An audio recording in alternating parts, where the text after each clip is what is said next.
జై గురుదత్త శ్రీ గురుదత్త.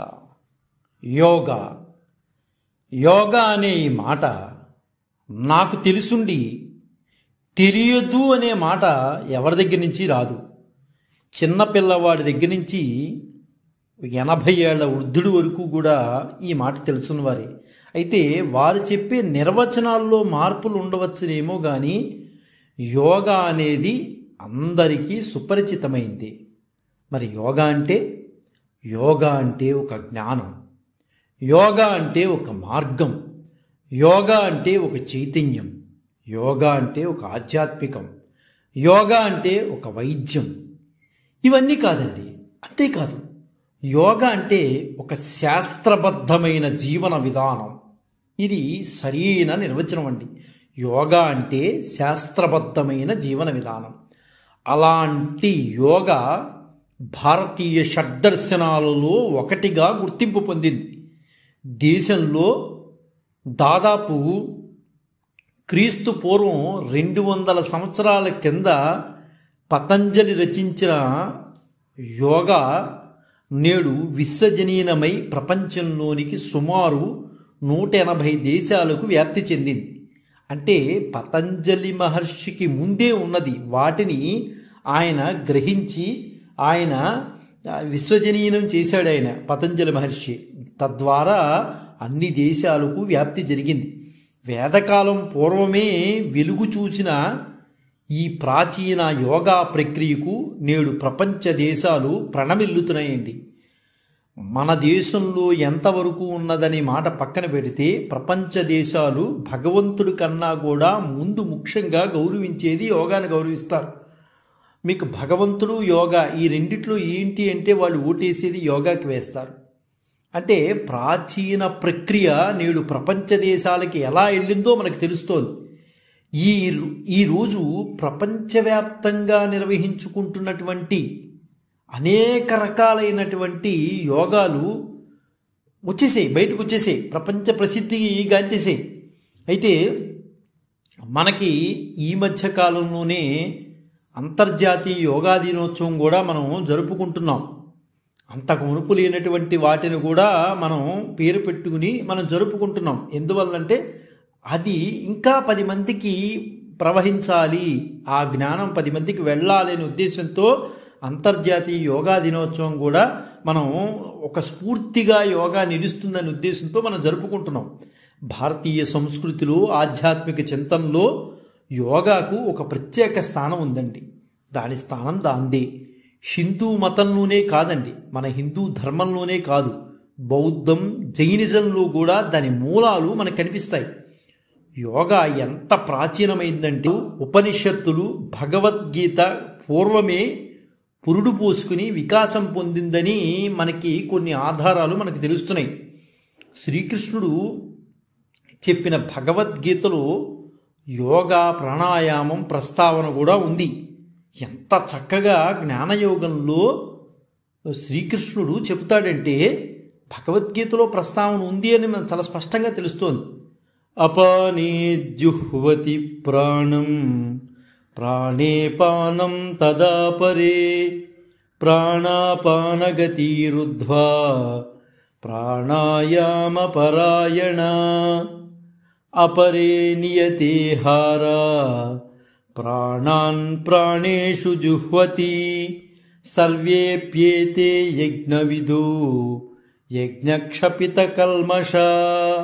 ఎంత చక్కగా జ్ఞానయోగంలో ఇది చెప్పబడిందండి. బహుశా 29-30 శ్లోకాల్లో ఈ వీటి గురించి చాలా చక్కగా చెప్పబడింది. పీల్చే గాలిని వదిలే గాలిని పీల్చే గాలిలో హవనం చేసి 2 శ్వాసల్ని యోగ సాధకుడు తటస్థీకరిస్తాడు.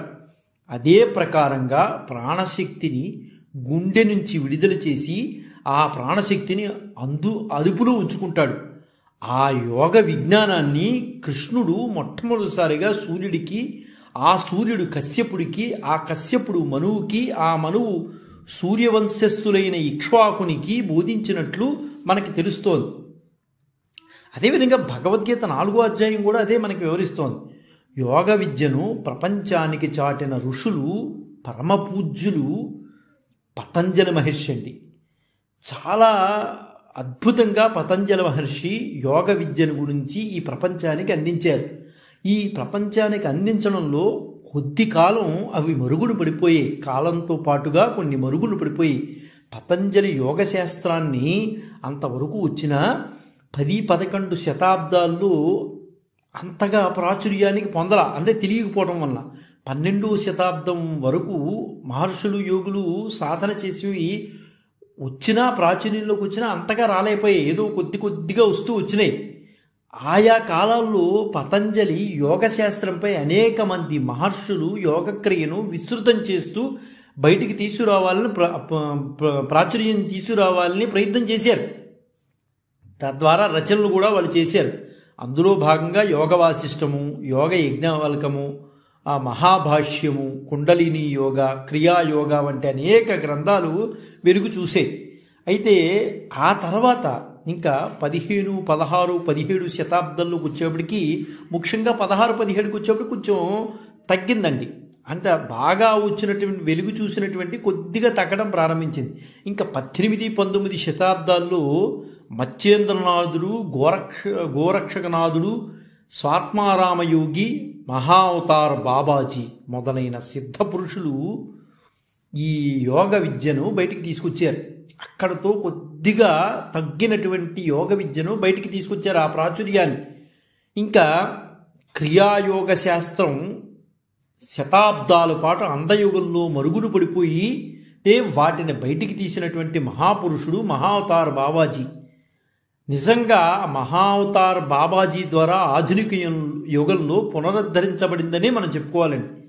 మహావతార్ బాబాజీ తీసుకొచ్చిన తర్వాత మహావతార్ బాబాజీ ఆలోచించారు, ఆయన తర్వాత దీన్ని ప్రాచుర్యంలోకి తీసుకొచ్చేవాళ్ళు ఎవరు అని ఆయన ప్రశ్న వేసుకున్నారు. అందుకనే ఆయన తమ శిష్యులను తయారు చేసుకున్నారు. ఆ శిష్యుని చేత మన యుగంలో క్రియాయోగాన్ని బాహ్య ప్రపంచానికి బోధించేటటువంటి సమర్థుడైనటువంటి వ్యక్తిని గుర్తించారు మహావతార్ బాబాజీ. అటువంటి సమర్థుడైన వ్యక్తి గృహస్థాశ్రమాన్ని స్వీకరించినటువంటి వ్యక్తిగా ఆయన గుర్తించి ఆయనకి జ్ఞానోపదేశం చేసి ఆ బాహ్య ప్రపంచానికి క్రియాయోగాన్ని బోధించిన మొట్టమొదటి వ్యక్తిగా గుర్తింపబడ్డాడు. ఇప్పుడు మనం చెప్పుకునే ఆయన అందరి చేత ఆయన మహాశయులు అని పిలిపించుకున్న గొప్ప యోగాగ్రేసర్లుగా మనం మాట్లాడుకోవచ్చు. నేటి మన ప్రాతస్మరణీయులుగా గుర్తింపు పొందినటువంటి మహనీయుడు లాహిరి మహాశయులండి. నేడు లాహిరి మహాశయుల జయంతి సందర్భంగా క్రియాయోగ సాధకుడికి, అటువంటి గొప్ప క్రియాయోగ సాధకుడికి నివాళులర్పిస్తూ వారి జీవిత విశేషాలను మనం తెలుసుకోవడానికి ప్రయత్నం చేద్దాం. లాహిరి మహాశయుడుగా ప్రసిద్ధిగాంచిన శ్యామాచరణ్ లాహిరి గారు భారత యోగీశ్వరుడుగా గుర్తింపు పొందాడు. అదేవిధంగా గురువుగా గుర్తింపు పొందాడు. ఈయన మహావతార్ బాబాజీ యొక్క శిష్యుల్లో అగ్రగణ్యుడు. ఆయనకి మన లాహిరి మహాశయులకి యోగిరాజ్, కాశీబాబా అనే పేర్లు కూడా ఉన్నాయి. ఆయన 1861లో మహావతార్ బాబాజీ నుండి యోగంలో ఒక భాగమైన క్రియాయోగాన్ని నేర్చుకున్నాడండి. ఈయన యుక్తేశ్వర్గిరి అనే యోగికి గురువు. ఎవరు? మన లాహిరి మహాశయుడు.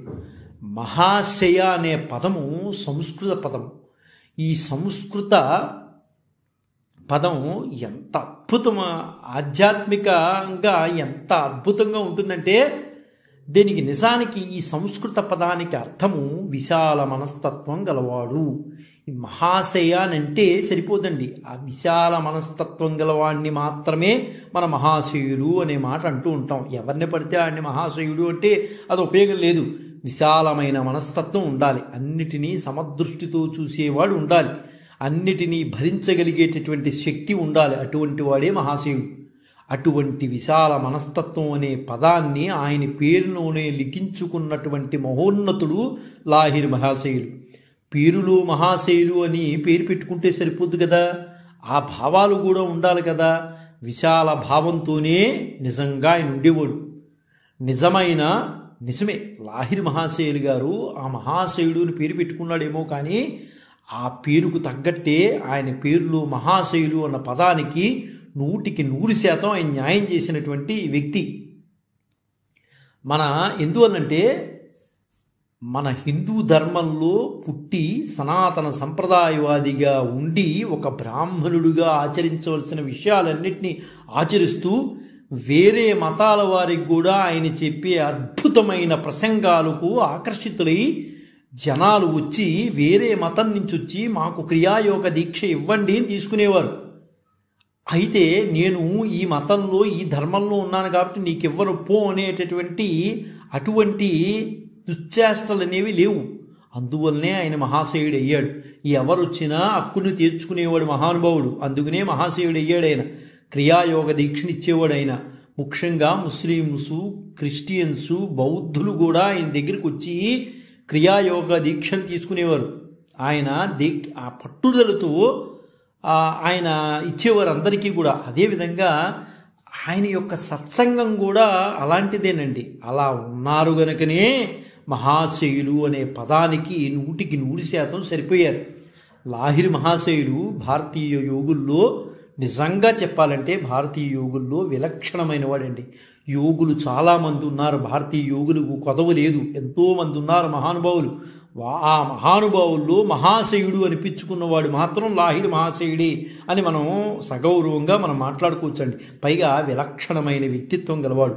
ఈయన గృహస్థుడుగా జీవిస్తూనే బ్రిటిష్ భారత ప్రభుత్వ మిలిటరీ ఇంజనీరింగ్ విభాగంలో అకౌంటెంట్గా చిన్న గుమాస్తా ఉద్యోగంలో కుటుంబాన్ని పోషించుకుంటూ ఉండేవాడు. సాధారణమైన జీవితం అండి. మనకలాగా సాధారణమైన జీవితంలో పెరిగొచ్చిన వాడే. ఏదో ఘోరమైన తపస్సులు ఇలాంటివి చేసిన వాడు ఏం కాదు. అయితే భగవంతుడు ప్రతి ఒక్కడి జీవితంలోనూ మార్పును తీసుకొస్తాడు. ఏదో ఒక సందర్భంలో ఏదో ఒక వ్యక్తి ద్వారా మనని కలుపుతాడు. దాన్ని గ్రహించేటటువంటి శక్తి మనలో ఉండాలి.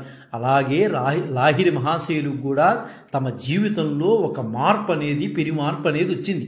లాహిరి గారు తన కుటుంబంతో కలిసి ఆయన ఎక్కడో ఆశ్రమాల్లో జీవించలేదు, ఆలయాల్లో జీవించలేదు, వారణాసిలో నివసించాడు. మామూలు సాధారణ కుటుంబం ఎలా ఉంటాయో అలాగే ఇంట్లో గొడవలు గోళ్ళు అన్నీ కామన్గానే ఉండేవి.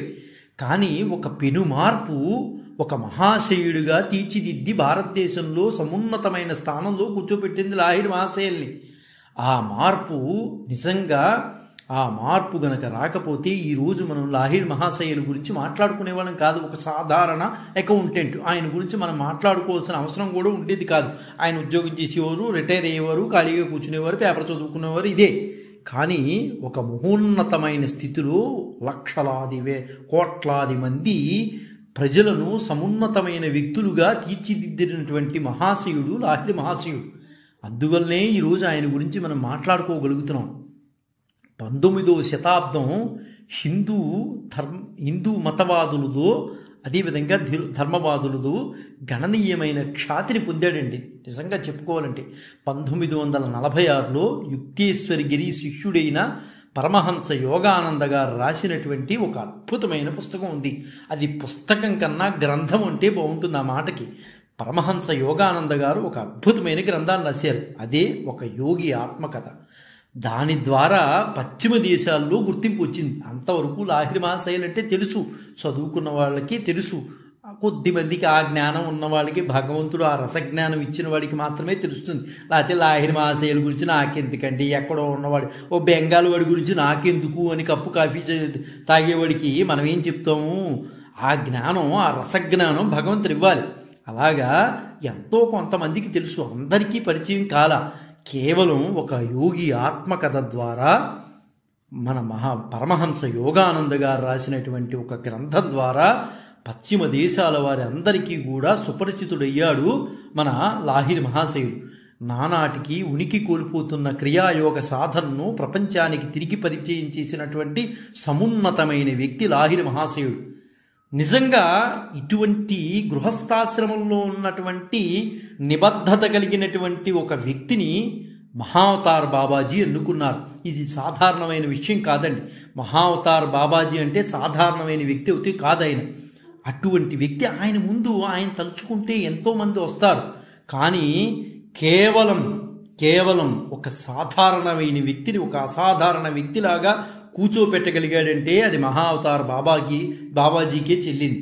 ఎందువలన ఆయన్ని ఎంచుకున్నారు మహా అవతార్ బాబాజీ అంటే నిబద్ధత కలిగినటువంటి వ్యక్తి. ఆయన చేసే వృత్తిలో అంత నిబద్ధతగా ఉండేవాడు. అందువలన గమ్మత్తైన విషయం, ఈ లాహిర్ మహాశయులు కూడా వృత్తిలోనే మార్పు పొందారు. అంటే మహావతార భగవంతుడు మనని పరిశీలిస్తూ ఉంటాడండి, సర్వాంతర్యామి.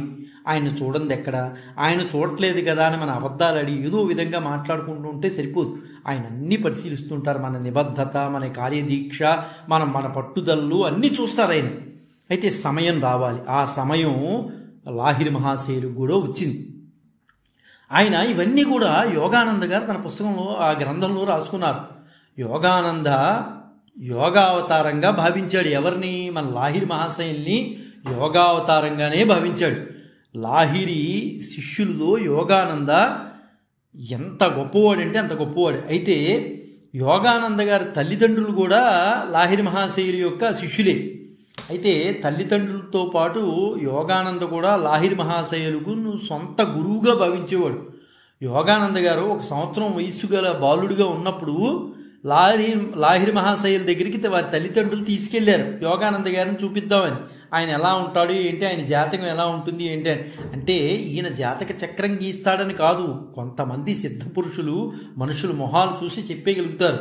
అలాగా ఒకసారి తీసుకెళ్తే యోగానంద గారిని దగ్గరికి తీసుకుని లాహిరి మహాశయులు ఒళ్ళో కూర్చోపెట్టుకుని ఆ బాలుడి యొక్క మొహం చూస్తూ ఒళ్ళో తల నిమురుతూ ఒళ్ళో కూర్చోబెట్టుకుని ఆ బాలుడిని ఒకటే మాట అన్నారట తల్లిదండ్రులతో.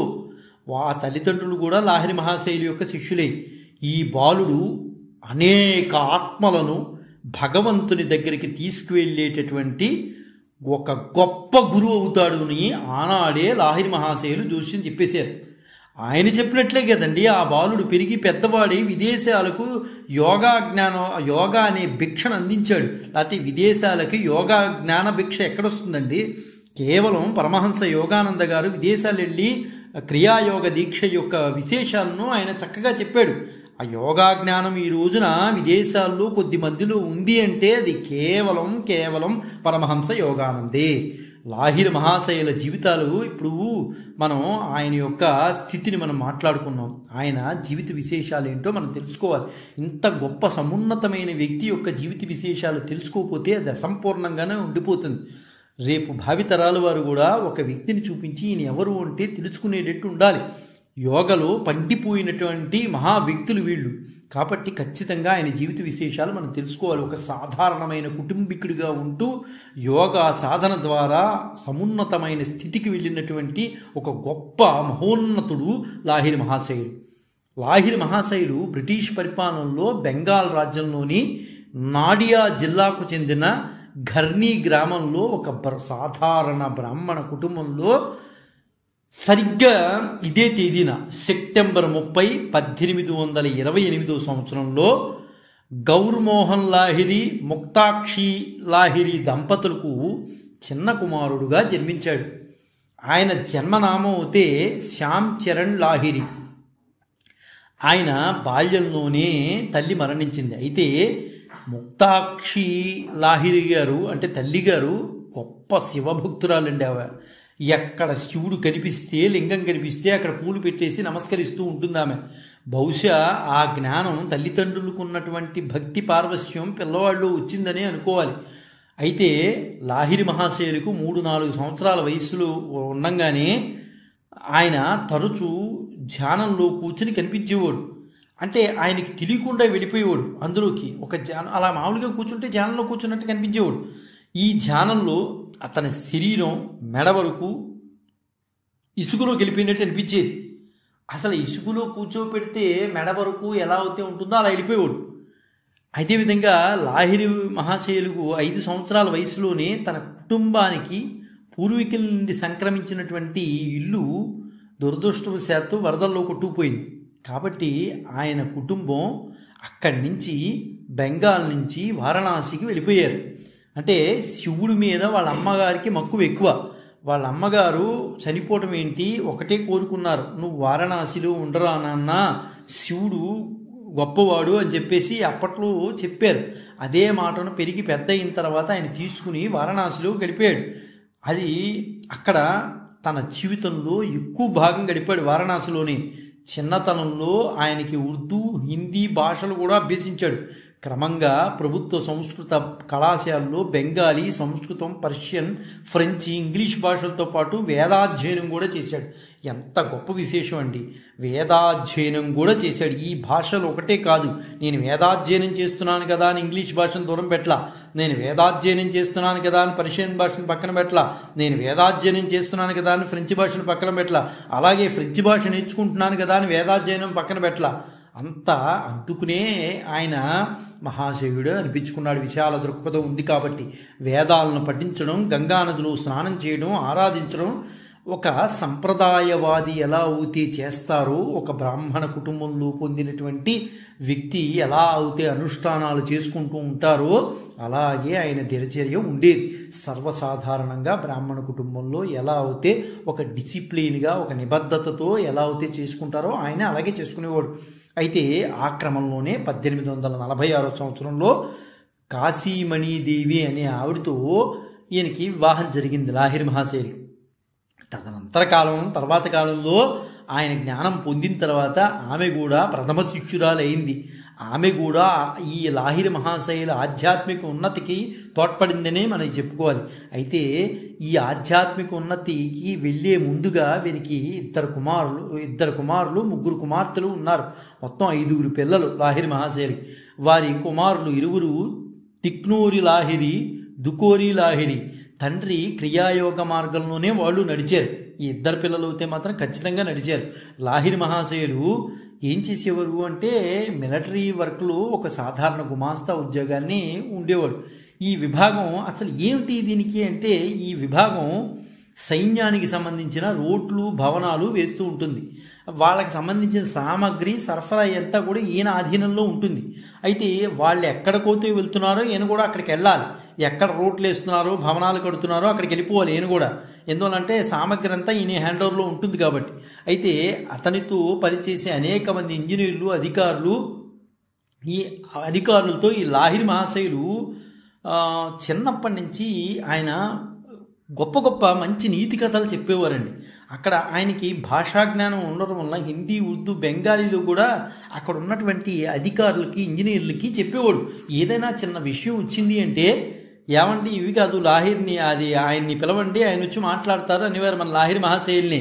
ఏ చిన్న విషయం వచ్చినా ఆయనే మాట్లాడేవాడు. అంత అద్భుతంగా ఆయన మాట్లాడేవారు. మంచి వక్త అండి ఆయన. అలా చక్కగా అందరినీ ఆకర్షించేవాడు. ఇంట్లోనే రహస్యముగా యోగాభ్యాసం చేయిస్తూ ఉండేవాడు. ఆయనకి తెలుసున్న యోగాభ్యాసం చేసుకుంటూ ఉండేవాడు. ఇంకా గృహానికి సంబంధించిన సాంఘిక బాధ్యతలు సక్రమంగా నిర్వర్తించేవాడు. అలా అని ఏదో చేస్తున్నాం కానీ తప్పించుకు తిరిగే ధోరణిలో ఉండేవాడు కాదు. సాధారణంగా ఇంట్లో సమస్యలు ఉంటాయి, ఆ సమస్యలకు తగ్గట్టే ప్రతిస్పందించేవాడు లాహిరి మహాశయులు. తన తండ్రి గారి మరణం తర్వాత, అంటే అంతవరకు తండ్రి గారు ఉండేవారు. ఈయన ఉద్యోగం ఎక్కడికి వెళ్ళి చేసినా, ఏ ఊరు వెళ్ళి చేసినా తండ్రి గారి సపోర్ట్ ఉండేది. కొద్ది కాలం తర్వాత తండ్రి గారు మరణించారు. వారణాసిలో మొత్తం కుటుంబ పోషించే బాధ్యత ఈయన మీద పడిపోయింది.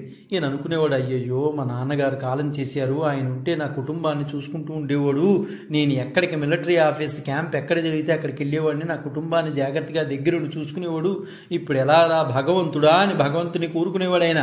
ఆ విధంగా గృహస్థాశ్రమంలో ఉండి బాధ్యతలను చాలా చక్కగా నిర్వర్తించేవాడండి ఆయన. అయితే లాహిరి మహాశయుడు ఒకసారి, అది బహుశా 1861 సంవత్సరం, 1861 సంవత్సరంలో ద్రోణగిరి వెళ్ళారు. ద్రోణగిరిలో లాహిరి మహాశయుడు ఎందుకోసం వెళ్ళారంటే, రాయల్ ఇంజనీరింగ్ ఆఫీసులో ఆయన క్లర్క్గా చేస్తున్నారని చెప్పాం కదా. ఇంజనీరింగ్ ఆఫీసులో ఆయన హిమాలయాల సమీపంలో నైనిటాల్ దగ్గరలో రాణిఖేత్కు బదిలీ అయింది ఆయన ఉద్యోగం. అంతవరకు ఆయన ద్రోణగిరిలో ఉండే ఆయన్ని తీసుకెళ్ళి హిమాలయాల సమీపంలో ఉన్నటువంటి నైనిటాల్లో ఆయన్ని తీసుకెళ్ళి పడేశారు. అయితే ఆయన ఎప్పటికీ కూడా ఏ విషయంలో అయినా కూడా ఎవరిని కాదనేటటువంటి వ్యక్తిత్వం కాదండి. అక్కడికి వెళ్ళమన్నారు. ఎందువల్లంటే అక్కడికి వెళితే ఆ రోడ్లు, భవనాలు అవన్నీ కూడా మీరు జాగ్రత్తగా చూసుకోవాలి, మీరు తప్పించి ఎవరు చూడలేరు అనే ఉద్దేశంతో ఆయన్ని అక్కడికి బదిలీ చేశారు. మీరు వెళ్ళాలండి, మీరు వెళ్ళి మీరే చూసుకోవాలి, అవన్నీ కూడా ఆ రోడ్లు, భవనాలు అవన్నీ దానికి సంబంధించిన వాళ్ళందరికీ కూడా మీరే ఇవ్వాలి అని చెప్పేసి పంపించారు. సరే సామాగ్రి అంతా కూడా సరఫరా చేస్తూ ఉండేవాడు అనుకోండి. ఆయన ఇంకా తప్పదన్న పరిస్థితుల్లో ఆయన అక్కడికి వెళ్ళిపోయాడు, నైనిటాల్ వెళ్ళిపోయాడు. అయితే ఈ రకంగా హిమాలయాలకి దగ్గర అయ్యాడు ఆయన. ఒకరోజు కొండ ఎక్కుతుంటే పక్కన ఉన్న మిలిటరీ క్యాంప్ వాళ్ళు అన్నారు, అయ్యా మీరు వెళ్ళొద్దు పైకి, కొండల పైకి మీరు నడుచుకుంటూ వెళ్ళిపోతున్నారు, అలా వెళ్ళకూడదు, ఇక్కడ చాలా మంచు ఎక్కువగా ఉంటుంది, మీరు ఇబ్బంది పడతారు, ఒక్కొక్కసారి ఊపిరి కూడా అందదు, మీరు వెళ్ళొద్దు. ఇంకొక విషయం ఏంటంటే సిద్ధపురుషులు యోగులు నడయాడినటువంటి ప్రదేశం ఇది, మీరు ఎలా పడితే వాళ్ళని సిద్ధపురుషుల్ని ఉన్నారు కదా అని మనం వెళ్ళి టచ్ చేసేయకూడదు, మాట్లాడేసేయకూడదు వాళ్ళతో, వాళ్ళు ధ్యాన నిష్టలో ఉంటారు, కాబట్టి మీరు వెళ్ళొద్దు అని చెప్పేసి అక్కడ మిలిటరీ క్యాంప్ వాళ్ళు చెప్తారు. సరే ఆయన కొండల్లో నడుస్తున్నప్పుడు ఆయనకి ఒకరోజు ఎలాగైనా సరే పైకి వెళ్ళాలనిపించింది. సరే మిలిటరీ క్యాంప్ వాళ్ళ రోడ్లు భవనాలు వేయటంలో బిజీగా ఉన్నారు ఆయన. సరే ఈయన ఏం చేశారంటే ఎవరో యోగులు సిద్ధపురుషులు అంటున్నారు కదా మిలిటరీ క్యాంప్ వాళ్ళు, వెళ్ళి చూద్దామని ఆయన నడుచుకుంటూ ఆయన తెలియకుండానే భావంతో పైకి ఎక్కేశాడు. కొండలు ఎక్కేస్తున్నాడు, దూరం నడిచేస్తున్నాడు, ఎక్కడున్నాడో తెలియనటువంటి పరిస్థితిలో వెళ్ళిపోతుంటే ఒక స్వరం వినిపించింది ఆయనకి. అంతే, ఒక స్వరం, ఏదో ఒక స్వరం అలా వినిపించింది. ఏంటి అని వెనక్కి తిరిగి చూసుకున్నాడు, ఎవరు లేరు, ఈయన ఒక్కడి తప్పించి. మరి ఆ స్వరం ఎక్కడిది అని వెంటనే ఇంకా పైకి ఎక్కిస్తాడు. మరింత ఉత్సాహంతో ముందుకు వెళ్ళిపోయాడు. ఏదో ఒక తెలుసుకోవాలని తప్పన, అంతే, ఇంకేం లేదు, అందరూ వెళ్ళిపోవాలి, మనం తెలుసుకోవాలి ఆ మాట ఎవరిదో అని. సరే ఇంకా ముందుకు వెళ్ళిపోయాడు. అలా వెళుతూ ఉంటుంటే ఒక చోట ఒక అద్భుతమైన ఒక వెలుగు కనిపించింది. ఆ వెలుగును చూడలేనటువంటి పరిస్థితి. ఒక్కసారిగా ఆ మహాత్ముడు ఒక్కసారి దర్శనమిచ్చాడు. ఆయనే మహావతార్ బాబాజీ ఈయనకి దర్శనమిచ్చారు ఒక్కసారిగా, మహావతార్ బాబాజీ. అంతే, ఆయన జీవితంలో చేసుకున్నటువంటి కర్మలు ఏవైతే ఉన్నాయో అన్నీ బాబాజీ గారి దర్శనంతో ప్రక్షాళనైపోయి, బాబాజీ గారిని చూడంగానే ఆయన కాళ్ళ మీద పడిపోయాడు ఈయన లాహిరి మహాశయులు. వెంటనే బాబాజీ గారు క్రియాయోగ దీక్షకు ఇతన జీవితాన్ని ఆధారంగా తీసుకున్నాం. ఇతను చాలా నిబద్ధమైన జీవితం గడిపినవాడు, గృహస్థాశ్రమంలో ఉన్న చాలా పట్టుదలతో పద్ధతిగా వెళ్ళేవాడు. ఇతన్ని క్రియాయోగ దీక్షకు నేను నీకు ఇస్తున్నాను అని చెప్పారు. నీ శేష జీవితాన్ని క్రియాయోగ వ్యాప్తికి కృషి చేయవలసింది అని బాబాజీ గారు లాహిరి మహాశైలికి చెప్పారు. ఇంకా ఒక మహానుభావుడు వచ్చి అడిగినప్పుడు మనం మాట్లాడగలమా? ఆయన దివ్య తేజస్సు ముందు లాహిరి మహాశయునికి నోటి మాట రాలా, అలా చూస్తూ ఉండిపోయారు. బాబాజీ గారు మాట్లాడుతున్నారు, లాహిరి మహాశయులు వింటూనే ఉన్నారు. ఏ రకమైన ప్రతిస్పందనలు లేవు. నువ్వు ఈ రోజు మొదలుకొని నీ శేష జీవితాన్ని క్రియాయోగ వ్యాప్తికే నువ్వు కృషి చేస్తావని ఒక్క మాట అన్నారు. అలా ఒక్క మాట అని ఆయన అంతర్ధానం అయిపోయారు. లాహిరి మహాశయులకు క్రియాయోగ పూర్తి విధానం రోజులు తలపడి అభ్యసింప చేశారు. ఆ తర్వాత లాహిరి మహాశయుడు అనేక రోజులు సమాధి స్థితిలో ఉండిపోయారు. గత జన్మలోని ఆధ్యాత్మిక సాధన గురు అనుగ్రహం వల్ల లాహిరి మహాశయులు అతి తక్కువ వ్యవధిలోనే క్రియాయోగ సాధనలో ఉన్నతికి చేరుకున్నారు. వెంటనే లాహిరి మహాశయుడు ఒకటే అనుకున్నారు, ఇంకా వారణాసి వచ్చేసారు, అక్కడ పెళ్ళంబెడ్లు ఉన్నారు, అక్కడికి వెళ్ళిపోవాలనుకున్నాడు, వచ్చేసాడు. అక్కడ క్రియాయోగ మార్గాన్ని ఇక్కడ నేర్చుకున్నవి ఏవైతే ఉన్నాయో వాటిని అన్నింటినీ కూడా ఉద్యోగం చేస్తున్నాడే కానీ ధ్యాస అంతా క్రియాయోగం మీదే. క్రియాయోగ మార్గాన్ని అక్కడ ఉన్నటువంటి శిష్యులకి ప్రారంభించాడు బోధించడం. అలా కాలక్రమంలో ఆయన బోధనలు విని శిష్యులు విపరీతంగా తయారైపోయారు. ఆయన మాట్లాడితే చాలు, మామూలుగా సాధారణంగా మాట్లాడితేనే అందరూ ఎడిక్ట్ అయిపోతారు. అలాంటిది ఇంకా క్రియాయోగ దీక్ష గురించి మాట్లాడుతుంటే శిష్యులు బాగా విపరీతంగా తయారైపోయారు. కాలక్రమేణా లాహిరి గారి నుండి క్రియా బోధనలు స్వీకరించడానికి ఎక్కువ మంది ప్రజలు వచ్చేవారు. ఎందుకంటే ఆయన మాట్లాడితే అంత అద్భుతంగా ఉండేది. ఆయన అనేక అధ్యయన సమూహాలను నిర్వహించేవాడు. ఏదో నోటుకొచ్చినవన్నీ పిచ్చి ప్రలాపనలు పెళ్ళేవాడు కాదు ఆయన. ఏదైతే సప్రమాణికంగా ఉన్నాయో వాటినే మాట్లాడేవాడు. ఇంకొక గొప్ప విశేషం ఏంటంటే భగవద్గీత మీద కూడా ఉపన్యాసాలు ఇచ్చేవాడు. గీతా సమావేశాల్లో క్రమం తప్పకుండా ఉపన్యాసాలు ఇచ్చేవాడు ఆయన. కుల మూర్ఖత్వం ఆ రోజుల్లో చాలా బలంగా ఉంది. కేవలం నా కులం నావాడే, ఇంకా పక్కని నేను పట్టించుకోను అన్న పద్ధతుల్లో ముస్లిం మతస్థులకి క్రైస్తవ మతస్థులు సహా వారికి నమ్మకాన్ని కలగజేశాడు ఆయన మాటల ద్వారా. ప్రతి వారికి ఆయన క్రియాదీక్షను ఉచితంగా ఇచ్చేవాడు. ఆయన తన విద్యార్థులను వారి సొంత విశ్వాస సిద్ధాంతాలకి కట్టుబడి ఉండమని ప్రోత్సహించేవాడు. మీ విశ్వాసాలు ఏవైతే ఉన్నాయో, మీ నమ్మకాలు ఏవైతే ఉన్నాయో వాటికే కట్టుబడి ఉండండి అని చెప్పేవాడు. వారు ఇప్పటికీ అభ్యసిస్తున్నటువంటి క్రియా పద్ధతుల్ని అయితే మీరు ఏ నమ్మకంతో ఉన్నారో ఆ నమ్మకం ఉండండి, ఆ నమ్మకం నుంచి మారద్దు. కానీ నేను ఇచ్చే పద్ధతిని నడవండి, పద్ధతిలో నడవండి. మీరున్నవి మీ దగ్గరే ఉంచుకోండి, కానీ నేను చెప్పే దానిలో నడవండి, మీకు మార్పు కనిపిస్తుంది అనేవాడు. అంత చక్కగా చెప్పేవాడు. ఆయన 1886లో అకౌంటెంట్గా పదవీ విరమణ చేసేంత వరకు కూడా తన కుటుంబాన్ని పోషిస్తూ వచ్చాడు. క్రియాయోగ గురువుగా కొనసాగించాడు. అంతవరకు ఈయన లాహిరి మహాశయులు ఒక అకౌంటెంట్గా ఉన్న వ్యక్తి క్రియాయోగ దీక్షకుడుగా అయిపోయాడు. ఈ సమయంలోనే అతను చూడటానికి ఎక్కువ మంది సందర్శకులు వచ్చి ఆయన ధ్యానం చేస్తున్న గదిని విడిచిపెట్టి తన దర్శనం కోరిన వారందరికీ కూడా అందుబాటులో ఉండేవాడు. ఆయన ధ్యానం చేసుకోవడానికి కూడా సమయం ఉండేది కాదు. ప్రతి ఒక్కళ్ళు రావడం, ఆయన దర్శనం చేసుకోవడం, వెళ్ళిపోవడం. ఎవరో బాబాగారట, బాబాగారట, బాబాగారట, ఇదే మాట. ఆయన అకౌంటెంట్గా పనిచేసిన ఆయన పేరు బాబా అయిపోయింది. ఈ లాహిరి మహాశయులు తన శిష్యులకి లౌకిక ప్రపంచంలో ఉంటూనే ఎలా క్రియాయోగ సాధన చేయవచ్చో నేర్పించారు.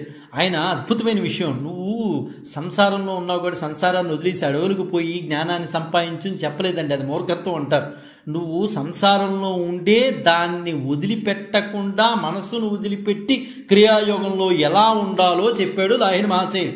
అది అందరికీ అద్భుతంగా నచ్చింది. తరచుగా ఆయన శ్వాస కూడా ఆడని జాగ్రత్త వ్యవస్థలోకి వెళ్ళిపోయేవాడు. లాహిరి మహాశయులు అందరినీ సమాన దృష్టితో చూసేవారు. తోటమాలని ఎలా చూసేవారు, పోస్ట్ మ్యాన్ని ఎలా చూసేవారు, పోస్ట్ మ్యాన్ని ఎలా చూసేవాడు, రాజును అలా చూసేవాడు, రాజును ఎలా చూసేవాడు, మహారాజును అలా చూసేవాడు, మహారాజును అలా చూసేవాడు, సన్యాసిని అలా చూసేవాడు, సన్యాసిని ఎలా చూసేవాడు, గృహస్థాశ్రమంలో ఉండేవాడిని అలా చూసేవాడు, గృహస్థాశ్రమంలో ఉన్నవాడిని ఎలా చూసేవాడు, నిమ్న కులస్తులను కూడా అలాగే చూసేవాడు. అంటే అందరినీ సమాన భావంతో సమత్వంతో చూసేవాడు ఆయన. అందుకే ఆయన పేరు వెనక మహాశయుడు అని వచ్చింది, ఉత్తినే రావు. ఒకరు ఎక్కువ కాదు, మరొక తక్కువ కాదు అనే దృక్పథంతోనే ఆయన ఉండేవారు. క్రైస్తవులు, ముస్లింలకు కూడా ఆయన క్రియాయోగ దీక్ష ఇచ్చాడు. ఆయన ఎవరు వెంట పడి నేను దీక్షలు ఇస్తాను అలా, ఆయన మాట్లాడిన మాటలకు వారు వచ్చేవారు. ఆయన ఒకటే చెప్పేవారు, మీ సిద్ధాంతాలు మీ దగ్గర పెట్టుకోండి, నా సిద్ధాంతంలో నడిచి చూడండి. భగవంతుడు చెప్పిన మహా అవతార్ బాబాజీ చెప్పినటువంటి మార్గం ఇది, ఈ మార్గంలో నడిచి చూడండి మీకు ఎలా ఉంటాయో. ఆ సమయంలో కఠినమైన నియమాలున్న బ్రాహ్మణ వ్యవస్థలో చాలా సన్నిహితంగా ఉండటం, అందరితో సన్నిహితంగా ఉండటం నిజంగా అది చిన్న విషయం అయితే కాదండి. అందరినీ దగ్గర తీసుకున్నాడు. ఆనాడు కఠినమైన నిబంధనలు ఉండేవి. ఈయన బ్రాహ్మణ వ్యవస్థలో ఉన్నాడు, అయినప్పటికీ కూడా ఆయన అందరికీ సన్నిహితంగా అలా ఉండటం నిజంగా చెప్పాలంటే అది అసాధారణమైన విషయమేనండి. ఉన్నత స్థితికి చెందిన యోగులు కూడా లాహిరి మహాశయుల దగ్గర దీక్ష తీసుకునేవారు. అంటే ఈయనకన్నా ఉన్నతంగా ఉన్నవారు కూడా ఆయన దివ్యత్వం ముందు తల దించి వచ్చి ఆ దీక్షలో ఉన్నటువంటి కిటుకులు తెలుసుకునేవారు. వారిలో కొందరు చెప్పాలంటే పంచానన్ భట్టాచార్య గారు, స్వామి యుక్తేశ్వర్ గారు, స్వామి ప్రణవానంద గారు, భూపేంద్రనాథ్ సన్యాల్ గారు, దయాల్ మహారాజు గారు, రామ్ గోపాల్ స్వామి వారు, కేశవానంద స్వామి వారు, అదేవిధంగా పరమహంస యోగానంద, వీళ్ళందరూ కూడా శిష్య పరంపరలో వస్తారండి. అయితే ఆ యోగానంద తల్లిదండ్రులు గారు కూడా శిష్యులే. అయితే మనం ఈ లాహిరి మహాశయుల నుండి క్రియాయోగం తీసుకున్న వారిలో బెనారస్సుకు చెందిన భాస్కరానంద సరస్వతి, డియోగర్కి చెందిన బాలానంద బ్రహ్మచారి, బెనారస్సుకు చెందిన మహారాజా ఈశ్వరి నారాయణ సింహ బహదూర్, ఇలా అందరూ ఉన్నారండి. అయితే గమ్మత్తైన విషయం ఏంటంటే మహారాజు కొడుకు కూడా క్రియాయోగ దీక్ష తీసుకున్నాడు. లాహిరి మహాశయుడు ఆయన ఎంత గొప్పవాడంటే ఆయన జీవితాన్ని సగభాగం అంతా కాశీలోనే గడిపాడండి. ఎందువల్లంటే కేవలం వాళ్ళ అమ్మగారి యొక్క కోరిక మీదట.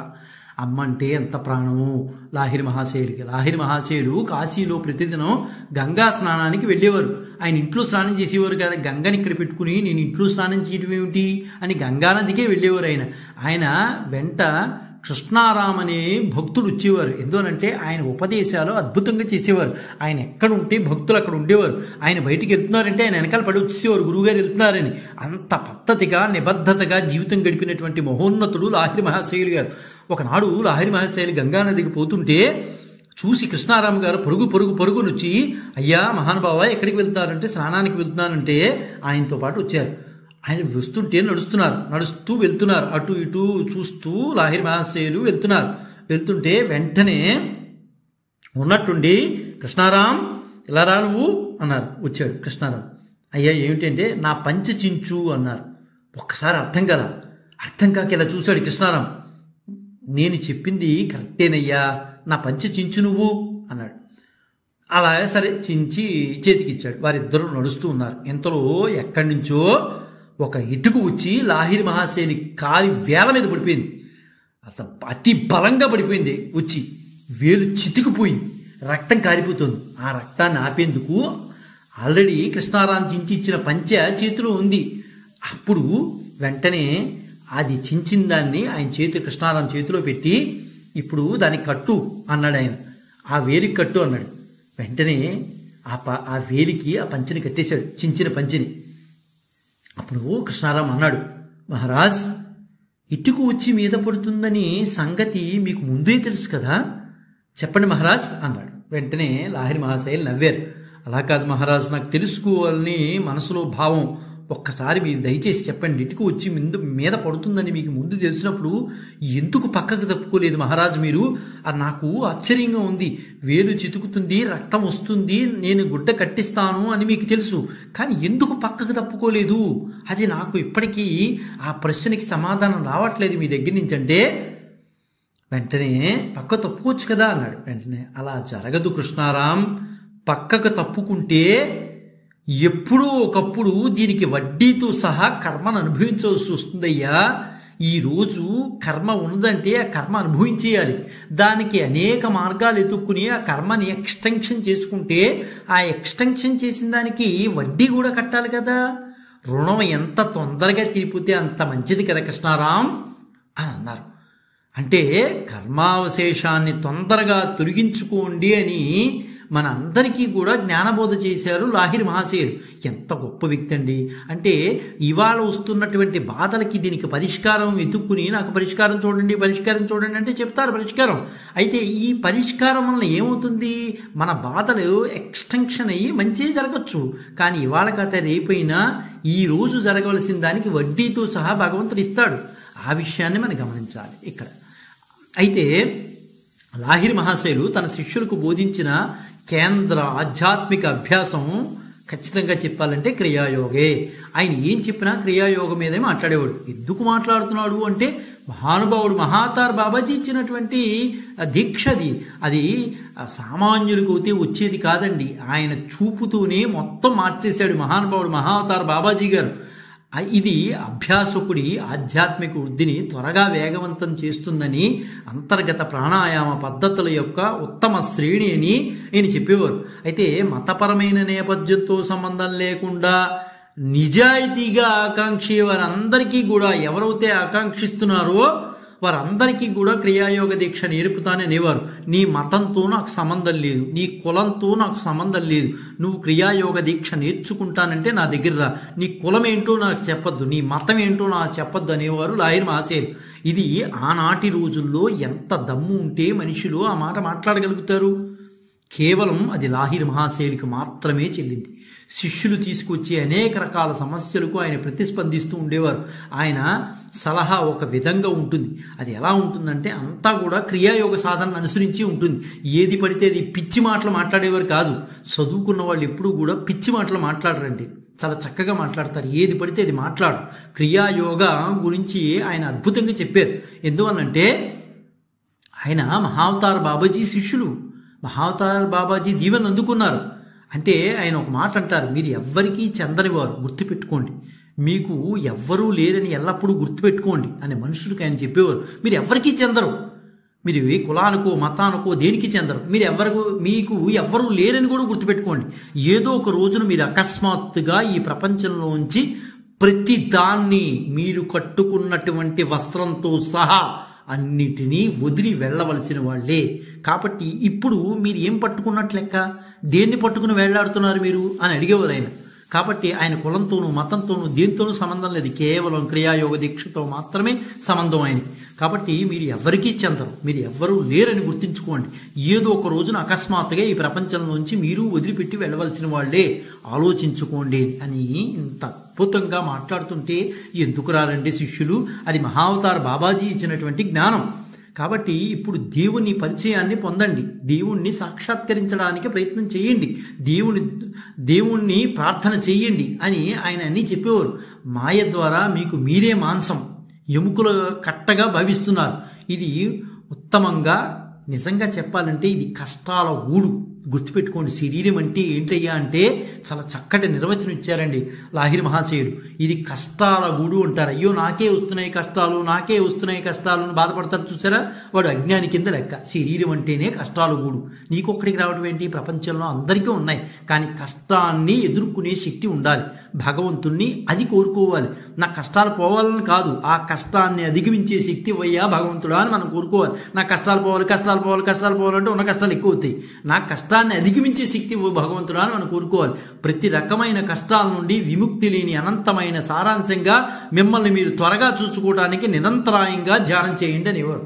ఇది పోవాలంటే మరి కష్టం పోవాలంటే నోటి మాటలతో చెప్పే విధానం కాదు కదా. మరి ఎలాగా ఆ కష్టం పోవాలంటే ధ్యానం చేయండి. ధ్యానం చేస్తేనే ఆ కష్టం నుంచి మీరు దూరం అవుతారు. శరీరానికి ఖైదీగా ఉండటం మానేయండి. శరీరానికి ఖైదీగా ఉండకండి. క్రియాయోగ రహస్య తాళం చెవిని ఉపయోగించి ఆత్మ సాక్షాత్కారం పొందడం నేర్చుకోండి అని లాహిరి మహాశయులు చాలా అద్భుతంగా చెప్పేవారండి. ఆయన లాహిరి మహాశయులు దృష్టిలో క్రియాయోగమును ఎలా చెప్పేవారంటే ఒక మహాముద్రగా, ప్రాణాయామముగా, కేచరీ ముద్రగా, నాదశ్రవణముగా, జ్యోతి ముద్రగా అనే 5 భాగాలుగా విభజించి ఆయన చెప్పేవారండి. అయితే దీనికి పూర్ణయోగము అని పేరు పెట్టారు. యోగిరాజ లాహిరి మహాశయులు దృష్టిలో ఈ భాగాలు పరిశీలించినచో జీవన బంధముల నుండి పూర్తిగా దాస్య విముక్తులు చేయటమే ఈ యోగం యొక్క లక్షణాలు. ఈ 5 కూడా ఎంత అద్భుతంగా చెప్పారు. మహాముద్ర, ప్రాణాయామము, కేచరీ ముద్ర, నాదశ్రవణము, జ్యోతి ముద్ర. ఇవి 5 కూడా ఎలా ఉంటాయంటే ఈ 5 ఎవరైతే నేర్చుకుంటారో వారికి ఏ రకమైన కష్టాలు ఉండవు. కష్టాలు వచ్చినా దాన్ని అధిగమించే శక్తి వస్తుందని లాహిరి మహాశయులు చెప్పారు. లాహిరి గారు క్రియాయోగానికి దీనికే ఆయన ఏం చెప్పారంటే ఈ అద్భుతమైన ఈ అంశాలతో కూడుకున్నటువంటి దాన్ని క్రియాయోగము అని నామకరణం చేశారు. 1895లో ఆయన తన శిష్యులు పిలిచి తన శరీరాన్ని త్వరలో వదిలేస్తున్నాను అని చెప్పారు. కొంతమందికి తెలియజేశారు. అయితే మరణించడానికి కొద్ది క్షణాల ముందు నేను ఇంటికి వెళ్తాను, ఓదార్చండి, నేను మళ్ళీ లేస్తాను అని కూడా చెప్పాడు.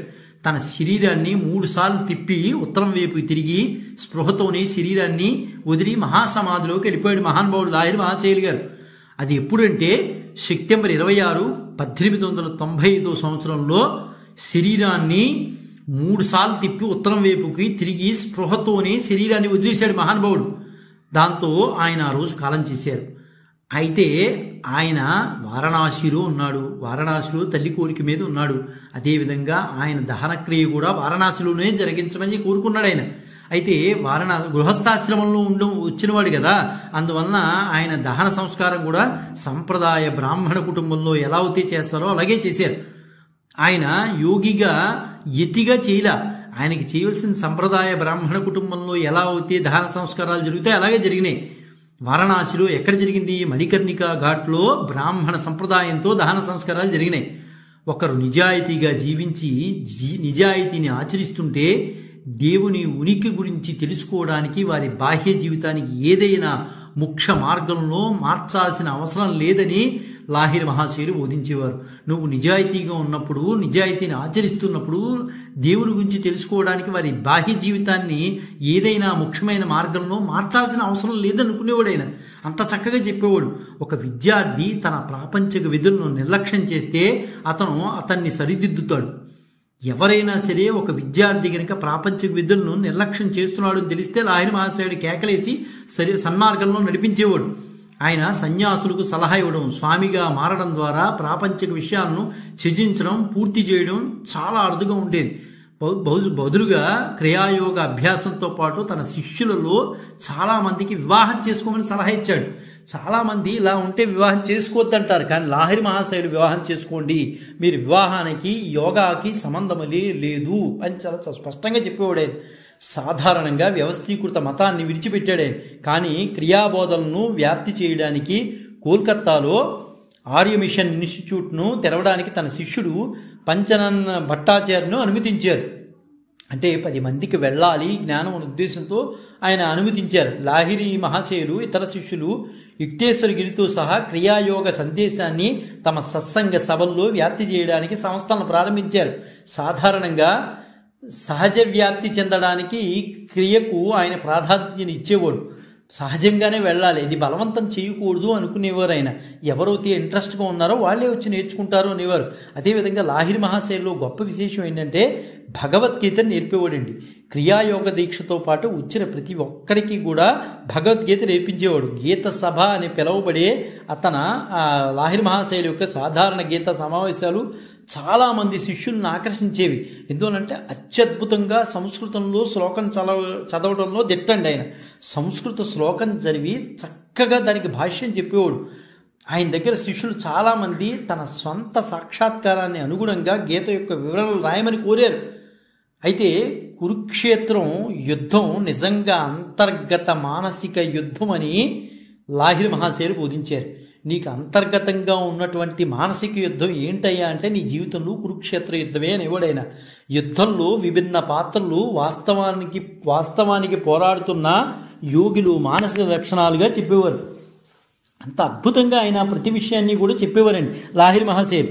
లాహిరి మహాశయుల జీవితం నెలకొల్పిన ఆదర్శం యోగం ఒకానొక మర్మ విద్య అన్న తప్పుడు అభిప్రాయాన్ని మార్చేసిందండి. క్రియాయోగం ద్వారా ప్రతి మనిషి భౌతిక శాస్త్రం యొక్క యథార్థతలను అధిగమించి ప్రకృతితో తనకున్న సంబంధాన్ని అర్థం చేసుకోవడానికి, దృగ్విషయాల పట్ల ఆధ్యాత్మిక పూజాభావాన్ని అనుభూతిని చేసుకోవడానికి ఒక దారి కనుక్కుంటాడని చెప్పేవారు. 1000 ఏళ్ల కిందట వివరణకు లొంగని అనేక విషయాలు ఈనాడు అలా అనిపించడం లేదని, ఈనాడు అంతుపట్టని విషయాలన్నీ మరో 100 ఏళ్లకు శాస్త్ర నిబద్ధాలుగా నియమాలుగా మనకి అవగాహన కావచ్చునని ఆయన చెప్తూ ఉండేవారు. ప్రతి విషయంలో కూడా చాలా స్పష్టంగా మాట్లాడేవారు ఆయన. క్రియాయోగ శాస్త్రం శాశ్వతమైంది, అది గణిత శాస్త్రంలాగా సత్యమైంది. క్రియాయోగ శాస్త్రం ఎప్పటికీ సత్యమే గణిత శాస్త్రంలాగా. 2 రెళ్ళు 4 అనేది అమెరికాలోనూ 4, భారతదేశంలోనూ 4. అలాగే క్రియాయోగ శాస్త్రం కూడా శాశ్వతమైంది, దాని రూపురేఖలు మార్చొద్దు, అది సత్యమైంది అని ఆయన చెప్పేవారు. ఆయన కూడికలు తీసివేతలు వంటి సరళ సూత్రాల మాదిరిగానే క్రియాయోగ నియమం కూడా ఎన్నటికీ నశింపదు అని చాలా స్పష్టమైన వివరణ ఇచ్చేవారు. గణిత శాస్త్రం మీద వ్రాసిన గ్రంథాలన్నిటినీ తగలబెట్టేయండి, తర్కబుద్ధి గలవాళ్ళు అటువంటి సత్యాలను ఎప్పుడూ తిరిగి కనుక్కుంటూనే ఉంటారు. యోగం మీద ఉన్న పుస్తకాలన్నింటినీ నిషేధించండి, దాని మూల సూత్రాలన్నీ నిర్మల భక్తి తదనుసారంగా నిర్మల జ్ఞానము గల ఋషి అవతరించినప్పుడల్లా మళ్ళీ అవుతూనే ఉంటాయి అనేవారు. అయితే అవతార పురుషులు అందరిలోనూ ఉన్నత స్థాయికి చెందిన వారిలో ఒకరైన మహావతార బాబాజీ జ్ఞానం వల్లనే ఈయన వికసించగలిగారండి నిజంగా చెప్పుకోవాలంటే. అదేవిధంగా గుణాత్మక పరిణామాత్మక ప్రమాణాలు రెండింటినీ దృష్ట్యా లాహిరి మహాశయులు సమాజం ఆధ్యాత్మిక స్థాయి సమున్నతం చేశారండి. తమ సన్నిహిత శిష్యుల్ని ఎంత చక్కగా తీర్చిదిద్దేవారంటే ఆయన అంత చక్కగా తీర్చిదిద్దేవారు. ఆయన జీవితంలో ఉన్నటువంటి సంఘటనలన్నీ కూడా జనబాహుల్యంలోనికి తీసుకొచ్చేవారు. క్రియాయోగ గురించి అన్నిటినీ తీసుకొచ్చి చెప్పేవారు. గృహస్థుగానే ఉంటూ లాహిరి మహాశయులు ఇవన్నీ అద్భుతాలను సృష్టించారు. ఈనాటి ప్రపంచ అవసరాలకు అనువైన ఆచరణానుకూల సందేశం ఒక్కటి మాత్రం ఆయన అందించారు. నిజంగా చెప్పాలంటే క్రియాయోగం ద్వారా ప్రాచీన భారతదేశంలో ఉన్న అద్భుతమైన ఆర్థిక మత ధార్మిక స్థితులే ఈనాడు లేవు. అందువలన యోగి భిక్షపాత్ర చేతబుచ్చుకుని సంచారం చేసి తపస్విగా జీవించాలన్న పాతకాలపు ఆదర్శాన్ని మహాయోగి ఈయన అయితే ప్రస్తావించలేదండి. అంత చక్కగా చెప్పేశాడు ఆయన. ఇదివరకు ఉన్న రోజుల్లాగే ఇప్పుడు కావు, మార్పుతున్నాయి. ఆ మారే యుగం తగ్గట్టుగా మనం కూడా మారాలి. మన జీవన మార్గము ప్రపంచాల్లో అన్ని దేశాల్లో వాళ్ళ మార్పుకి అవ్వాలి. భారతదేశంలో యోగులు ఉన్నారు, సిద్ధులు ఉన్నారు, వాళ్ళని అనుసరించాలని ప్రపంచ దేశాలు అనుకునేటట్లుగా ఉండాలి అని కోరుకునేవాడు లాహిరి మహాశయులు. లాహిరి మహాశయుల సుందర దేహాన్ని గృహస్థాశ్రమ ధర్మంలోనే కర్మకాండాలు చేశారండి. ఆయన చనిపోయిన తర్వాత సమాధి స్థాయి పొందిన తర్వాత పావన గంగా తీరాన మణికర్ణికా ఘాట్లో దహనం చేశారు. అయితే ఆయన చనిపోయిన తర్వాత అంటే సమాధి స్థితి పొందిన తర్వాత మర్నాడు పొద్దున్న 10 గంటలకు కేశవానంద గారు కాశీలోనే ఉన్నారు. ఆయన గదిలో ఒక మహత్తరమైన కాంతి విరజొంగుతోంది. ఆహా అని అనుకుని వెళ్ళి ముందుకెళ్ళి చూశాడు. అది ఎవరూ కాదు, లాహిరి మహాశయుల రూపమే.